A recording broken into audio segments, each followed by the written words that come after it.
Assalamualaikum warahmatullahi wabarakatuh. Selamat pagi, salam sejahtera untuk kita semua. Perkenalkan, nama saya Nandia Fitri SPD MHUM. Saya salah satu dosen tetap dari Program Studi Pendidikan Bahasa Indonesia STKIP Muhammadiyah Sungai Penuh. Sebagai salah seorang dosen di perguruan tinggi Muhammadiyah, tentunya melaksanakan catur dharma perguruan tinggi. Salah satunya adalah pengajaran. Adapun pengajaran yang saya laksanakan ini merupakan salah satu mata kuliah yang saya ampu, yaitu Sejarah Sastra. Pada kesempatan ini, saya akan memaparkan deskripsi mata kuliah Sejarah Sastra. Mata kuliah ini berfokus pada perkembangan sastra dari masa lalu hingga sekarang, mengkaji bagaimana karya sastra berevolusi seiring berjalannya waktu, serta merespon perubahan zaman. Selain itu, pembahasan juga mencakup pengaruh faktor sosial, budaya, dan politik yang membentuk corak sastra pada setiap periode. Dalam prosesnya, mata kuliah ini menonjolkan peran tokoh-tokoh penting dan karya-karya yang besar yang memberikan kontribusi signifikan dalam membentuk identitas kesusastraan Indonesia. Dengan demikian, mahasiswa tidak hanya memahami sejarah sastra secara kronologis, tetapi juga mampu menganalisis keterkaitan antara sastra dalam konteks yang lebih luas. Hal ini bertujuan untuk meningkatkan analisis dan penulisan kritik sastra. Saya menerapkan sistem pengajaran DIP, Delivery, Interaction, and Assessment, untuk pembelajaran yang lebih efektif. Delivery atau penyampaian materi, bagaimana mahasiswa mampu menerima dengan baik materi yang saya berikan. Materi yang saya berikan ini mengacu pada capaian pembelajaran lulusan atau disebut sebagai CPL. Dari CPL menurunkan 5 CPMK dan diturunkan lagi menjadi 9 sub CPMK yang dijabarkan dalam 14 kali pertemuan di luar ujian tengah dan akhir semester. Capaian mata kuliah Sejarah Sastra terdiri dari beberapa aspek, yaitu sikap, pengetahuan, keterampilan umum, dan keterampilan khusus. CPL yang pertama, mahasiswa mampu menunjukkan sikap bertanggung jawab atas pekerjaan di bidang keahliannya secara mandiri. Sedangkan CPL yang kedua, mahasiswa menguasai konsep-konsep dasar kebahasaan dan kesusastraan Indonesia, konsep-konsep dasar keterampilan berbahasa dan bersastra Indonesia, penelitian bahasa dan sastra Indonesia, serta penelitian pendidikan bahasa dan sastra Indonesia. CPL ketiga, mahasiswa mampu menunjukkan kinerja mandiri, bermutu, dan terukur. Sedangkan CPL yang keempat, mahasiswa mampu menerapkan konsep-konsep dasar kebahasaan dan kesusastraan Indonesia, konsep dasar keterampilan berbahasa dan bersastra Indonesia, penelitian bahasa dan sastra Indonesia, serta penelitian pendidikan bahasa dan sastra Indonesia. Adapun CPMK yang pertama, mahasiswa mampu menjelaskan pengertian dan ruang lingkup sejarah sastra. Yang kedua, mahasiswa mampu mengidentifikasi periode-periode penting dalam sejarah sastra Indonesia. Yang ketiga, mahasiswa mampu mengkaji perkembangan bentuk dan isi karya sastra pada setiap periodisasi. Yang keempat, mahasiswa mampu menganalisis faktor sosial, budaya, dan politik yang mempengaruhi perkembangan sastra. Dan yang terakhir, mahasiswa mampu menyusun tulisan ilmiah sederhana tentang perkembangan sastra Indonesia. Sub CPMK yang pertama, menjelaskan definisi dan ruang lingkup, fungsi, tujuan, dan urgensi mempelajari sejarah sastra. Kedua, mengidentifikasi metode dan pendekatan dalam kajian sejarah sastra. Yang ketiga, menjelaskan periodisasi sastra dunia, yaitu kuno, pertengahan, renaissance, modern, dan kontemporer. Yang keempat, mengkaji perkembangan sastra Indonesia dari masa klasik hingga era digital. Yang kelima, menjelaskan pengaruh sosial politik budaya terhadap perkembangan sastra. Yang keenam, menyusun perbandingan bentuk dan isi karya sastra dari dua periode berbeda. 7. Menganalisis wacana kekuasaan, gender, dan kolonialisme dalam perkembangan sastra Indonesia. 8. Mampu menyusun kajian ilmiah dengan pendekatan sejarah sastra. 9. Mempresentasikan hasil kajian sastra berdasarkan pendekatan sejarah secara logis dan ilmiah. Setelah delivery, maka tahap selanjutnya adalah interaksi. yaitu interaksi antara mahasiswa dengan dosen, mahasiswa dengan mahasiswa untuk mencapai capaian pembelajaran. Pembelajaran dalam mata kuliah sastra ini dirancang dengan pendekatan Student Centered Learning atau disebut SCL, yang menempatkan mahasiswa sebagai subjek aktif dalam proses mengajar. Melalui metode ini, mahasiswa diajak untuk mengkonstruksi pengetahuan secara mandiri melalui eksplorasi, diskusi, dan refleksi kritis. Fokus pembelajaran tidak hanya pada pemahaman periodisasi sastra saja, tetapi juga pada analisis hubungan antara karya sastra dengan konteks sosial, politik, dan budaya yang melatar belakanginya. Sistem SCL dalam pembelajaran saya terdiri dari interaksi, yaitu dosen memaparkan materi di dalam kelas dan menyisipkan pertanyaan kepada mahasiswa, serta meminta pendapat mahasiswa. Kemudian yang kedua adalah diskusi. Dengan metode diskusi ini, pembelajaran betul-betul melibatkan antara kelompok mahasiswa atau kelompok mahasiswa dengan pengajar untuk menganalisis studi kasus tertentu yang berkaitan dengan sejarah sastra yang sedang dibahas. Dan yang ketiga, metode berbentuk pemberian tugas kepada mahasiswa seperti tugas membaca kemudian membuat ringkasan. Tahap selanjutnya adalah asesmen. Asesmen yang saya lakukan adalah proses penilaian untuk mengukur penilaian mahasiswa secara objektif dalam mahasiswa memahami perkuliahan. Indikator penilaian yang saya gunakan terdiri dari beberapa bagian. Yang pertama, kehadiran mahasiswa dengan bobot 10%, tugas dengan bobot 10%, kuis dengan bobot 10%, keaktifan dalam forum atau diskusi dengan bobot 10%, kemudian untuk ujian tengah semester dan ujian akhir semester masing-masing 30%. Hasil akhir asesmen yang saya lakukan dengan harapan mahasiswa dapat mengetahui proses penilaian yang saya lakukan secara transparan dan objektif. Dengan pendekatan DIV ini, pembelajaran menjadi lebih terstruktur, interaktif, dan mendalam. Selanjutnya, saya akan menampilkan proses pembelajaran di kelas. Selamat menyaksikan. Assalamualaikum warahmatullahi wabarakatuh. Waalaikumsalam warahmatullahi wabarakatuh. Ya, selamat siang semuanya. Siang. Ya, bagaimana keadaan hari ini? Sehat? Sehat. Semangat untuk perkuliahan pada hari ini. Semangat. Ya, sebelum kita mulai perkuliahan kita pada hari ini, alangkah baiknya kita berdoa terlebih dahulu supaya perkuliahan kita pada siang hari ini berjalan dengan lancar. Ya, silakan Andriano pimpin doanya. Ya, baik semuanya, sebelum kita mulai, ada langkah baiknya kita berdoa terlebih dahulu. Berdoa menurut kepercayaan masing-masing, berdoa dimulai.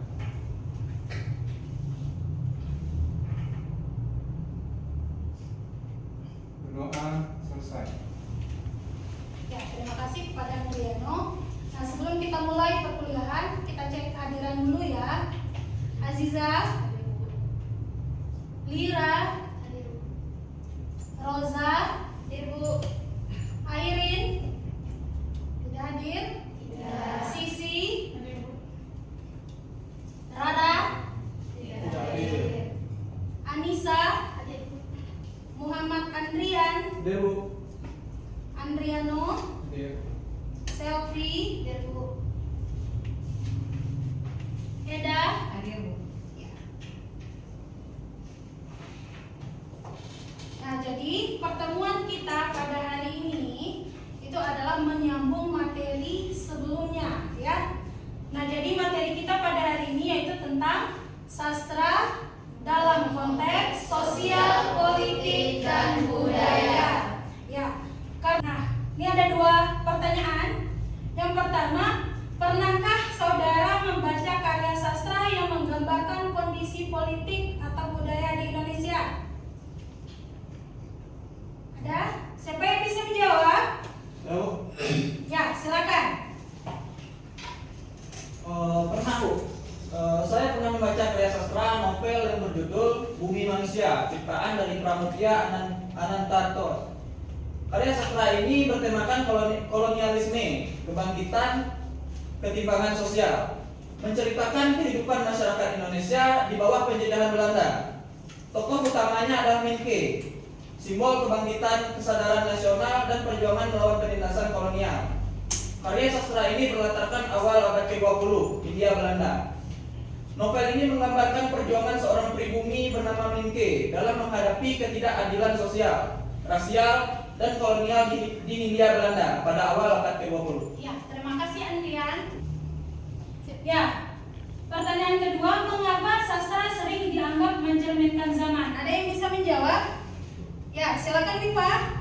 Sastra sering dianggap mencerminkan zaman karena sastra berkaitan dengan masyarakat baik dari segi budaya, politik, dan agama. Contohnya dari novel-novel Jauh Suram Kami, karya A.A. Nafis, yang mencerminkan tentang hubungan masyarakat. Karya sastra juga memberikan nilai-nilai tertentu yang menjadi cerminan masyarakat di setiap zaman. Lalu kita lanjut materi kita pada hari ini, yaitu tentang sastra dalam konteks sosial, politik, dan budaya. Jadi ada beberapa hal. Yang pertama itu adalah cerminan zaman. Kenapa sastra disebut sebagai cerminan zaman? Itu ada 3 poin ya. Poin yang pertama, sastra sebagai jejak peradaban. Ya, paham? Sastra sebagai jejak peradaban. Itu di sini dijelaskan bahwa sastra menyimpan jejak peradaban, gaya hidup, tradisi, kepercayaan, dan konflik masyarakat, menciptakan gambaran dan kaya tentang kehidupan di masa lalu. Seperti yang dijelaskan oleh teman-temannya tadi. Ya, seperti yang dikatakan oleh Bobby misalnya. Dia mengatakan adanya sastra yang mengatakan ada bumi manusia, bagaimana misalnya kehidupan pada masa kolonial Belanda gitu. Lalu yang dikatakan lagi sama Viva yang mengatakan bagaimana robohnya surau kami menggambarkan bagaimana kondisi dari Minangkabau pada saat itu. Lalu yang kedua apa lagi? Pencatatan peristiwa besar. Karya sastra mencatat peristiwa besar seperti kolonialisme, revolusi, reformasi, dan digitalisasi yang membentuk konteks sejarah masyarakat, sehingga bisa kita bedakan, oh yang A ini masuk dalam periode angkatan 45 misalnya, lalu yang B ini masuk dalam digital gitu, dan lain sebagainya. Lalu yang ketiga apa? Nilai dominan dalam sastra. Dalam suatu zaman tercermin dalam tokoh dan alur cerita, memberikan wawasan tentang pandangan hidup masyarakat pada saat itu. Sama tadi ya penjelasannya. Lalu yang kedua, misalnya sastra sebagai agen perubahan sosial. Jadi tidak hanya pemuda yang menjadi agen perubahan sosial, juga yang namanya sastra. Karena kenapa? Yang pertama adalah meningkatkan kesadaran sosial. Sastra membuka mata masyarakat terhadap ketimpangan sosial, lalu ketidakadilan dan penindasan. Sehingga kalau kita lihat misalnya karya Pramudia Anantatur tentang bumi manusia tadi, kenapa misalnya tergerak rasa kebangkitan nasional? Karena adanya sastra itu gitu, yang menggambarkan kondisi pada masa itu, membuatkan masyarakat Indonesia ada rasa ingin merdeka dari kolonialisme gitu ya kan. Lalu yang kedua apa? Menghadapi penindasan. Melalui karya sastra, penulis dapat menyuarakan perlawanan terhadap rezim penindas, birokrasi korup, dan sistem tidak adil. Kita contohkan misalnya puisi Wiji Tukul pada masa Orde Baru. Kan masa sampai saat ini Wiji Tukul tidak ditemukan, ya kan?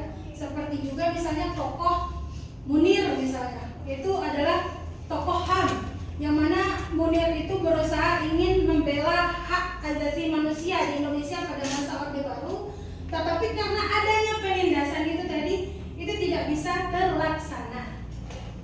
Nah, lalu yang kedua, yang ketiga lagi dukungan untuk kelompok minoritas. Karya sastra seringkali mendukung perjuangan kelompok minoritas, perempuan, dan kelas bawah dalam mendapatkan hak dan keadilan. Kita contohkan misalnya kalau dukungan untuk kelompok minoritas ini, pernah membaca Sekolah Rimba? Pernah membaca?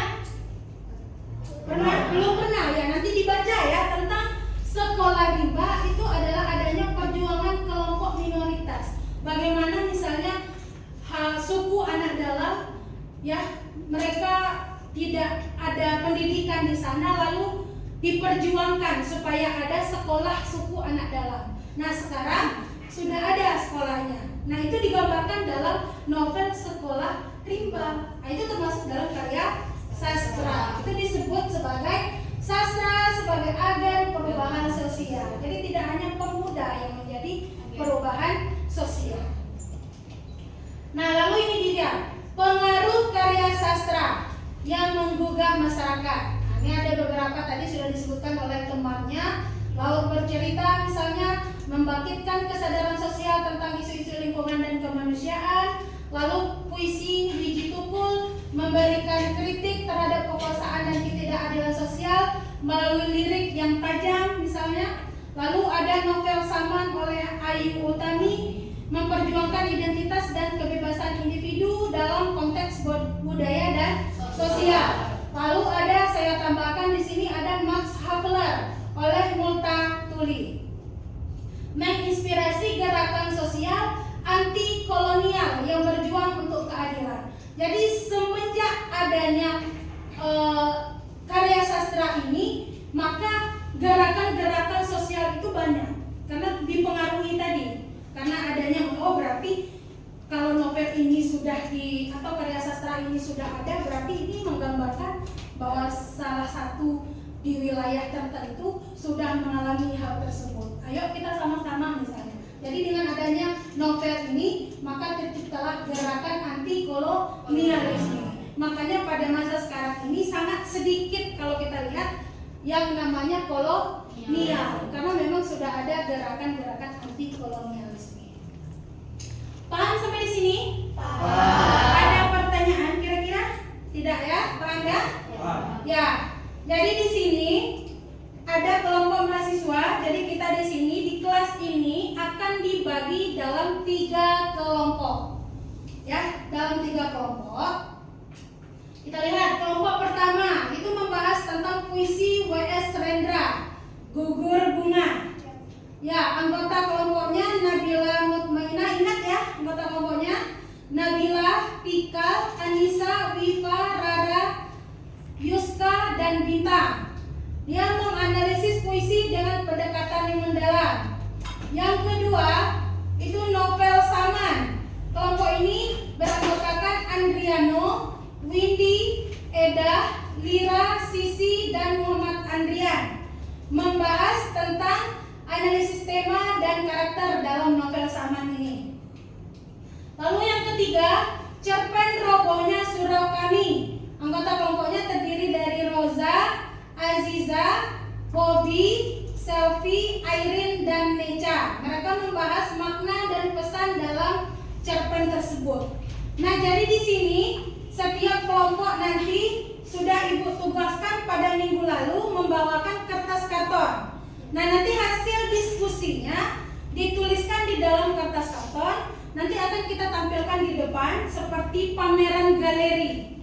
Nah, jadi setiap kelompok yang menampilkan langsung mempresentasikan hasil dari kerja kelompoknya, hasil diskusi kelompoknya tadi tentang yang ini 3 tadi ya. Nah, lalu kelompok lainnya menanggapi. Nanti tampil lagi kelompok 2, begitu seterusnya. Paham ya?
untuk mempresentasikan hasil analisisnya.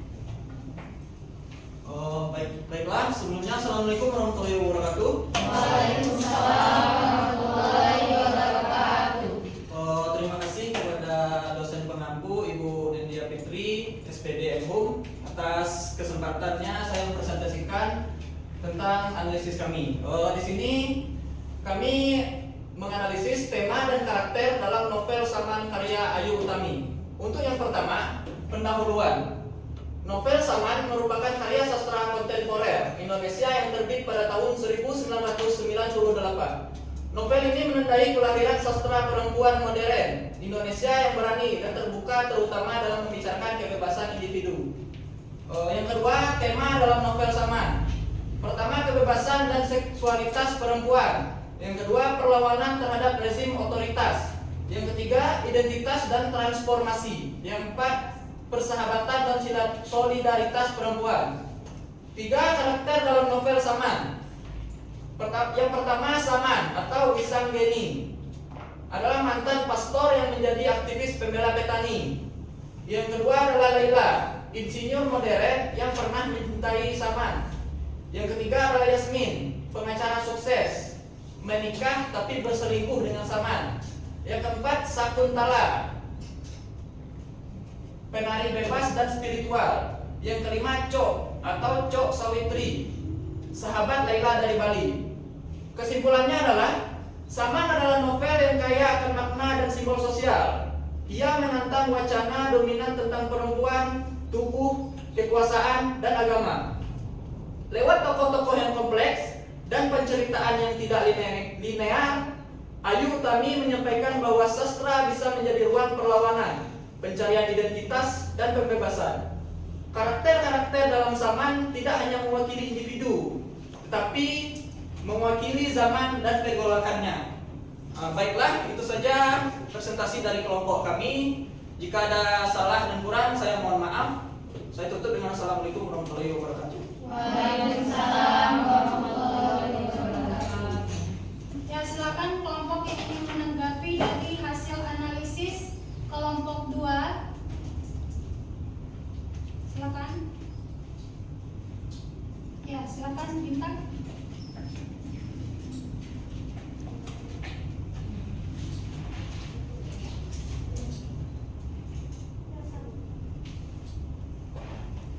Baiklah, saya mau menanggapi. Apa pesan moral atau filosofis yang dapat diambil dari novel Saman?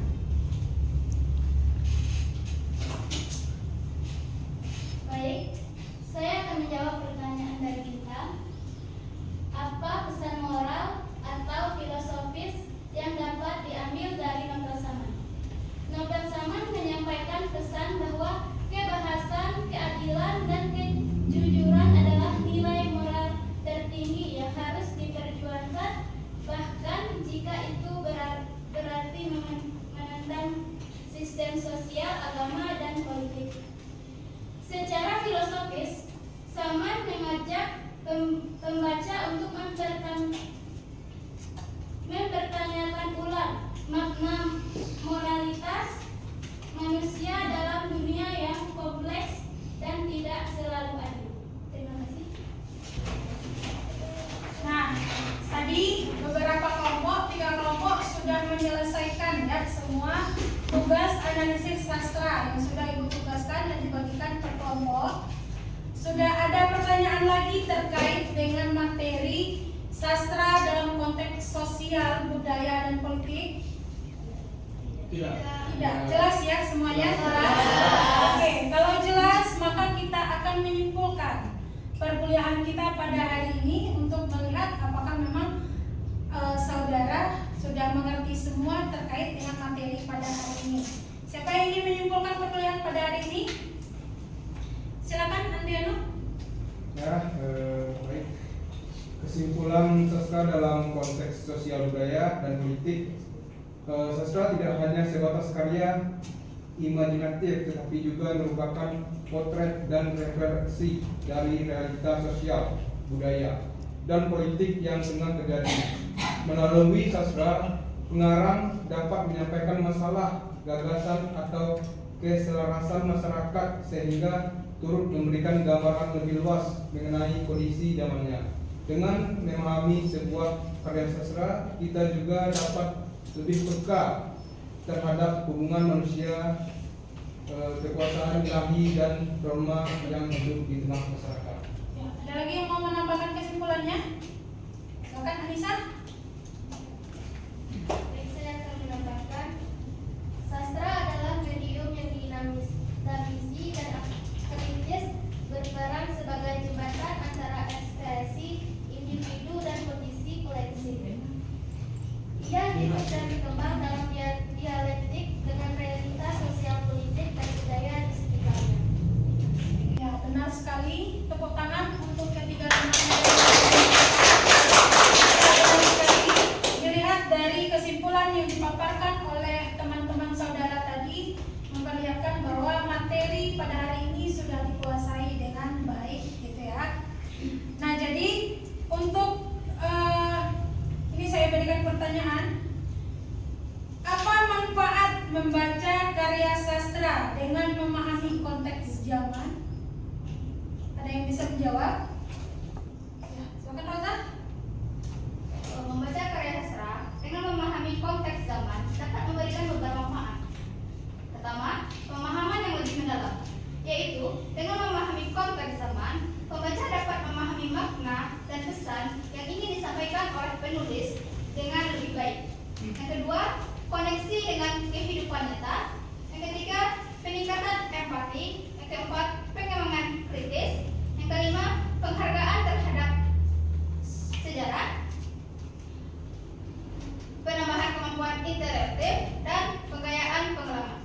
Membaca karya sastra dengan memahami konteks zaman dapat memberikan manfaat yang luas dan mendalam, tidak hanya dalam hal pemahaman karya sastra saja, tetapi juga dalam hal pengembangan kesimpulan kritis, empati, dan interpretasi.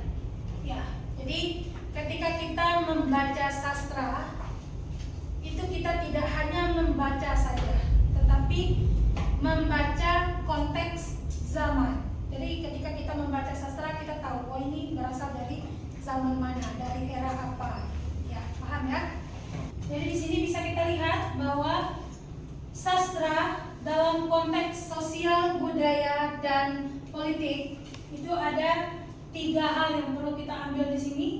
Yang pertama itu adalah peran sastra dalam masyarakat. Berarti dia dalam sosial. Di sini sastra berfungsi sebagai alat untuk mengekspresikan nilai-nilai sosial dan budaya dalam masyarakat, menciptakan pemahaman yang lebih dalam terhadap konteks sosial.